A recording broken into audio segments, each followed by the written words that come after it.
Dneska sa pozrieme na to, ako sa vyrovnať so samotou na tvojej self-growth ceste. A môj príbeh začal viac ako 3 roky dozadu, kedy som končil základku. No a vtedy som sa začal o seba zaujímať v takom inom svetle. Začal som pravidelne cvičiť, začal som chodiť do gymu, začal som čítať nejaké knižky, začal som počúvať podcasty, napríklad taký jeden z najlepších bol Mozgová atletika, takže shoutout Denis. A za mňa je to stále dobrý podcast, čiže odporúčam, dosť mi to pomohlo. No ale pointa, prečo to celé hovorím, je, že som začal prichádzať o veľké množstvo ľudí. Či spolužiakov, rovesníkov, kamarátov, proste, lebo sa s nimi nezhodol.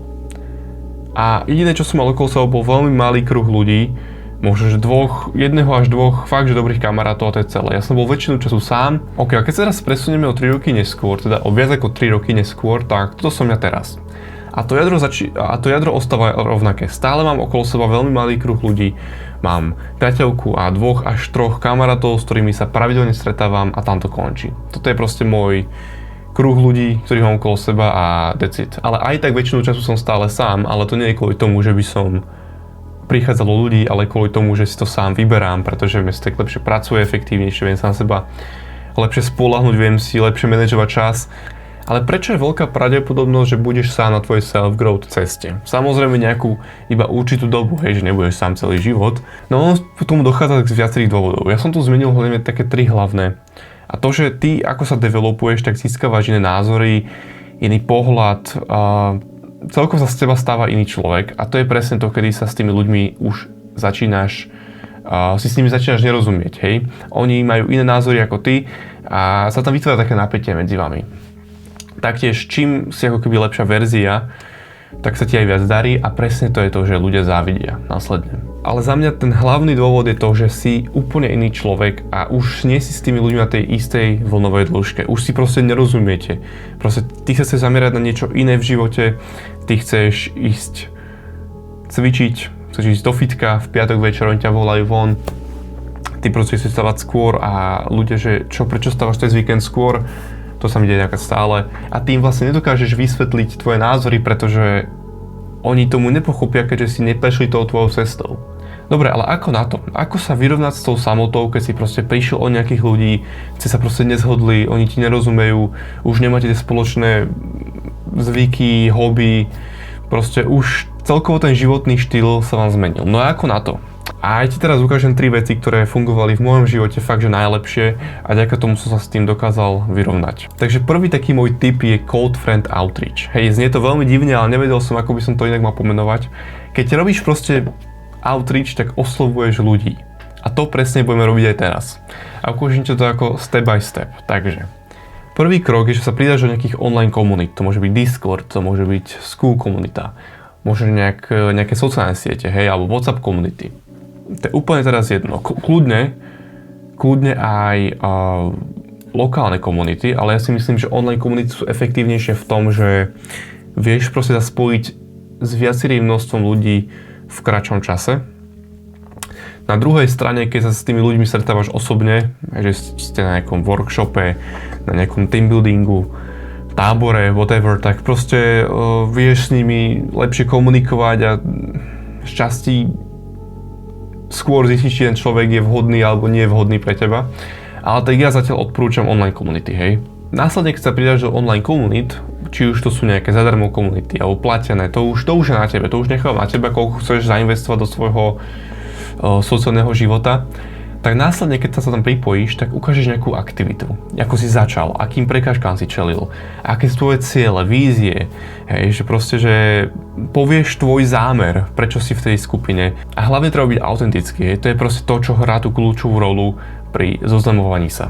No, čo my chceme spraviť, je, že chceme oslovať ľudí, ktorí nám prídu nejak sympatickí, priateľskí, ktorí majú podobné vízie, podobné ciele, proste, ktorí sú na takej tej rovnakej vlnovej dĺžke.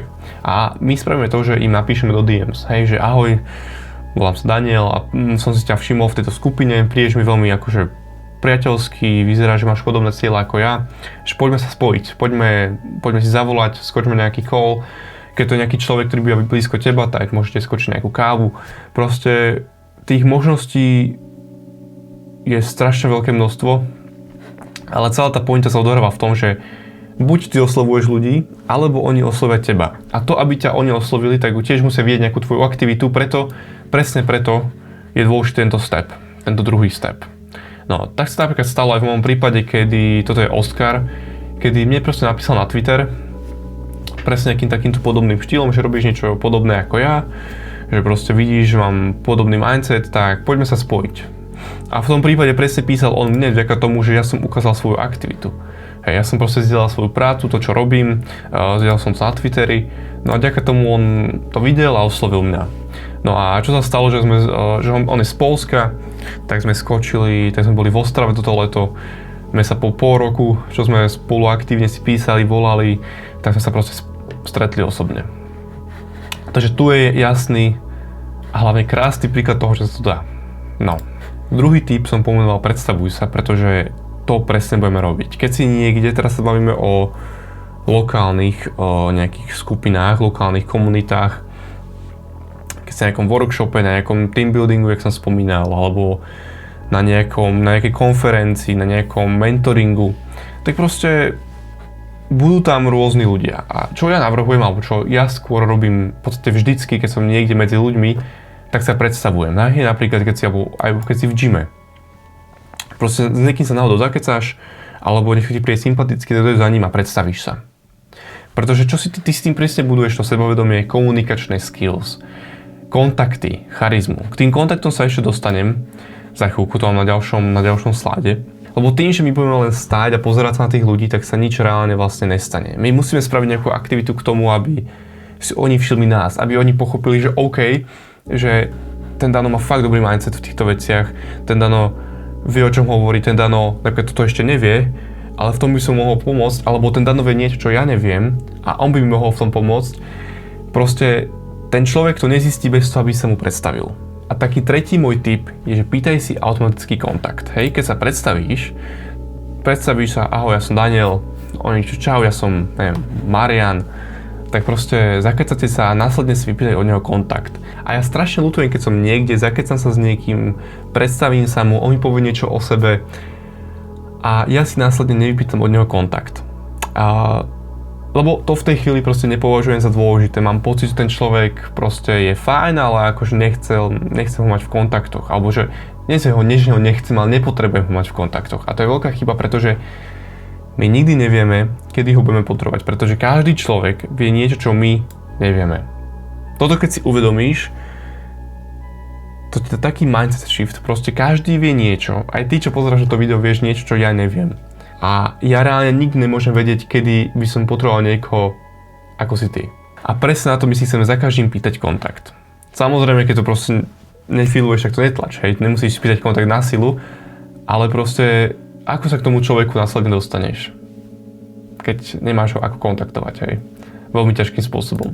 A presne vďaka týmto typom, ktoré som ti tu teraz dal, si presne takto vytváram ten network highway ľudí. Hej, tu je ten Oskar, Lukáš, Timo, s týmto pravidelne volávam. A ty dokážeš dosiahnuť podobný network ľudí, keď sa zamieráš aspoň na jeden z týchto typov, ktoré som ti tu teraz dal. Či už cold friend outreach, či už to predstavenie, alebo pýtanie si kontaktu.